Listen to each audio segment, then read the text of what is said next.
Hello friends, this is Adam with Movie Guide 365, and today I'm going to review Star Wars Episode 2, Attack of the Clones in 4K on Disney+. If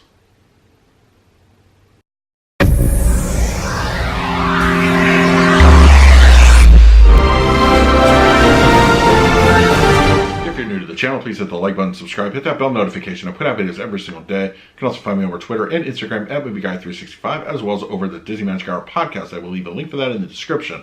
Alright, so Star Wars Episode 2, Attack of the Clones is available on the Disney Plus streaming service in glorious 4K and Dolby Vision. If you do not have that, you have HDR option, which is really nice, as well as Dolby Atmos for your surrounds. Now, how does it look? Of course, I'm going to do a little bit of comparisons to The Phantom Menace, because The Phantom Menace was the last Star Wars film actually shot on film. So we went straight to digital here, and it's very early era digital. So things I would have suspected that kind of cause a few problems. I'll touch on it a little bit, but there's nothing inherently that's wrong with the picture quality. So, what did I think overall? I think it looks really nice. It supports a Dolby Vision / HDR color grading, as well as black level and detail enhancement. It looks fantastic. It really does. Now, one of the things that I comparatively go to as far as The Phantom Menace goes is that had a more filmic look to it. And that's just being shot on film. That's just a nature of the beast.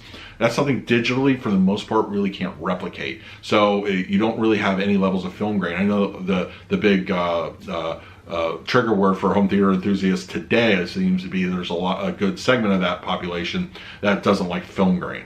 I don't like artificial film grain. I like film grain where it's from actual film, being shot on film. So we got a very clean image here as far as the digital look of Attack of the Clones, but that also creates a few problematic areas. And once again, this is just levels of technology at the time and limits. So this is something that I just expect is what we get because of its early digital rendering. It looks good, I think, but the problem with the movie shot a lot on green screens and just local sets is you can pick those out fairly easily. And it does get kind of enhanced in that aspect here on the 4K with the Dolby Vision. You definitely can tell where a green screen area is and a practical location is as well. It's a little more subdued in the film aspects of The Phantom Menace and the other original trilogy films, but those are mostly practical effects. Very early computer work on those films. But in this one, I think it looks good. As I said, if you got the scene on Tatooine and compare it to Camino, it definitely looks, a little more computer generated as opposed to what we get otherwise. But I think it's a nice upgrade overall, especially considering the Blu Ray image. I never felt it looked great. I think it looked okay, but it was never a reference quality disc in my opinion. But I think it does definitely benefit from the 4K and the Dolby Vision. Now, this being a streaming version of the film, it's not going to look as good as we get like on a physical disc. We are expecting physical discs next year, so that's going to be a really awesome separate review to do that whole series again. But as far as digital goes, I think for the most part it looks good. It's very clean. CGI isn't too standoutish. Once again, early CGI rendering here. It can stand out a little bit on certain occasions, but it's not going to pull you out of the experience overall. I think overall picture quality does really benefit here, especially with Dolby Vision and HDR. Now, as far as audio goes, this is definitely better than what we got on the physical release in Blu Ray. That was a 6.1 surround sound, and while it was a very robust soundtrack, you couldn't help it that the directional soundstage was never complete, especially in the current iterations of home theater.